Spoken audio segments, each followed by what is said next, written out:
Bonjour, alors dans une précédente vidéo, je vous expliquais comment retrouver le pinyin et la traduction d'un caractère avec l'utilisation d'un dictionnaire, ici, chinois, ou français-chinois.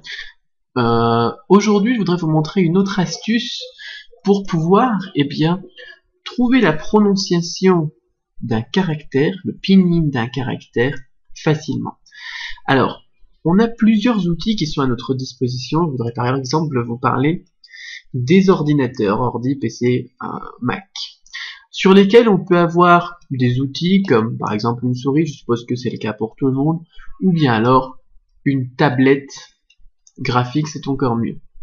Une tablette graphique, c'est ce que j'utilise aujourd'hui pour faire cette vidéo. C'est tout simplement une petite tablette blanche en plastique qui ressemble pas à grand chose, toute plate, la taille d'une feuille A4 à peu près, avec un petit stylet là aussi en plastique et relié à l'ordinateur avec un câble USB. Alors voilà, je vous fais un dessin. Ça ressemble tout simplement à ça, avec un câble et un petit stylet. Voilà, ceci est un stylet. C'est très moche, mais c'est pas grave.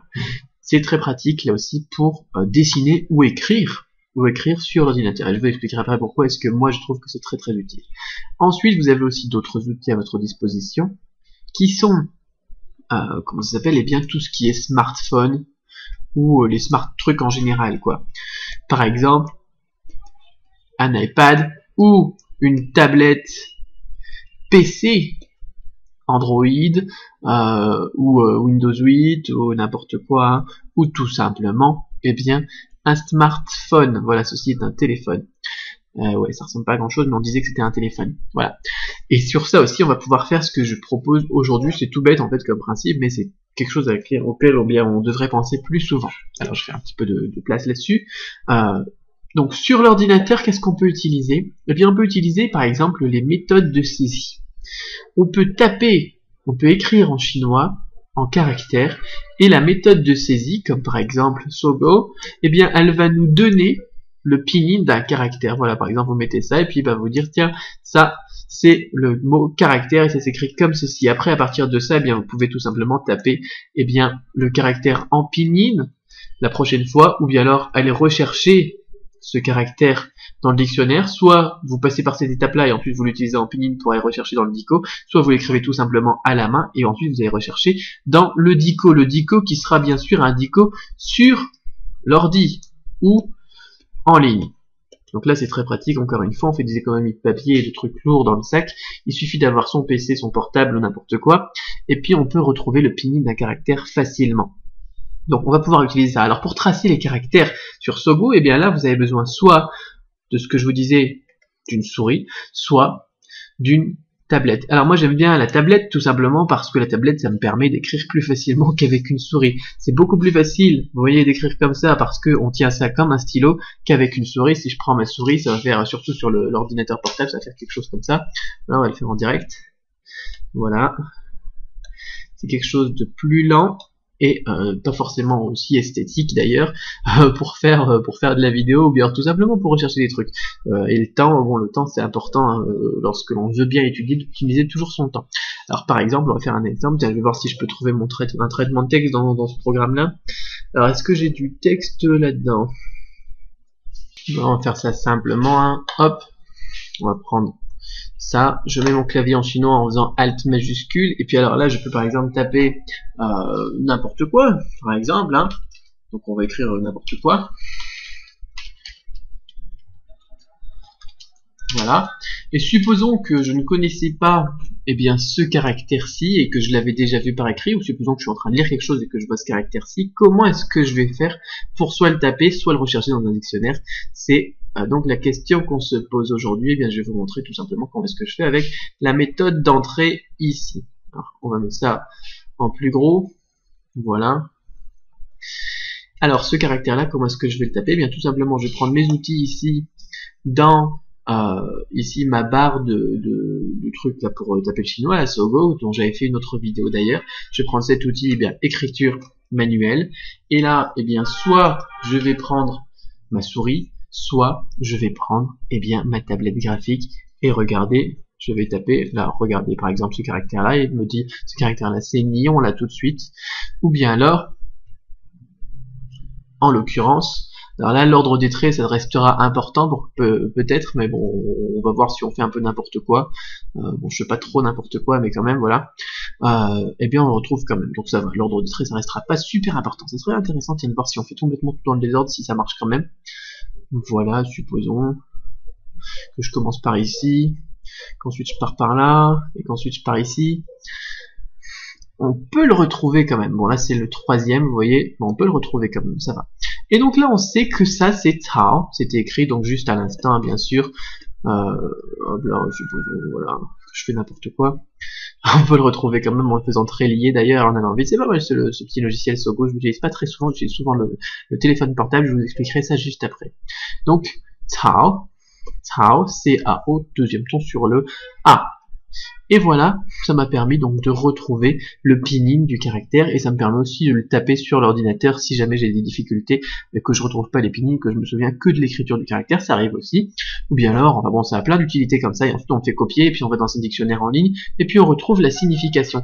C'est très pratique donc pour retrouver, eh bien, encore une fois, le pinyin d'un caractère. Autres outils que l'on a, et d'autres d'ailleurs, autre utilité qu'on a avec la tablette sur le PC, c'est que si on veut s'entraîner à écrire, c'est pas mal aussi. Si vous voulez vous entraîner à écrire, vous prenez sur internet par exemple une image d'une grille d'écriture, donc une grille d'écriture ça ressemble à peu près à ça, et puis vous l'ouvrez avec un logiciel comme celui que je suis en train d'utiliser en ce moment, et vous prenez donc eh bien, vos exercices d'écriture, et puis vous vous entraînez tout simplement. Voilà. Ni, etc., etc. Et ça permet de pas gaspiller du papier, et c'est effaçable comme un tableau blanc, on va dire, à volonté. D'ailleurs, puisque je dis comme un tableau blanc, ça peut être aussi intéressant si vous avez envie de faire ça à l'ancienne, de faire ça, et bien tout simplement avec une craie, une ardoise ou un tableau blanc et un Velleda. Voilà, donc ça c'est toujours intéressant pour s'entraîner, mais ça c'est en plus. Alors qu'est-ce qu'on peut utiliser d'autre encore une fois, donc pour retrouver le pinyin d'un caractère et ensuite donc sa signification, sa prononciation? Eh bien, on a les outils donc que je vous disais sur les smart trucs. Donc sur les smartphones, sur les tablettes, etc. Eh bien, vous pouvez utiliser des applications comme Pleco. Pleco qui est un dictionnaire très bien et qui permet de retrouver, là aussi, un dictionnaire, non pas en passant par le pinyin forcément, mais en tapant sur la petite icône, et bien, en écrivant le caractère. Et là aussi, c'est très pratique parce que lorsqu'on arrive par exemple en Chine et qu'on voit plein de caractères partout, et bien, et qu'on ne sait pas ce que ça veut dire, supposons par exemple que on vous donne une direction et qu'on vous écrit ça, ou que vous avez ça sur un panneau, et bien si vous savez pas ce que c'est, et vous savez pas non plus le prononcer, et bien ça peut être gênant. Alors vous ouvrez votre Pleco, vous prenez votre doigt, que vous devez aussi avoir donc sur vous, hein, un doigt et puis un téléphone, c'est tout simplement, hein, ou un doigt et une tablette PC, et puis vous mettez le caractère comme ça, dans l'ordre ou pas dans l'ordre, à première vue ça marche très bien pas dans l'ordre, et puis vous allez retrouver donc la transcription donc, et la traduction ensuite, donc du caractère qui veut dire sud.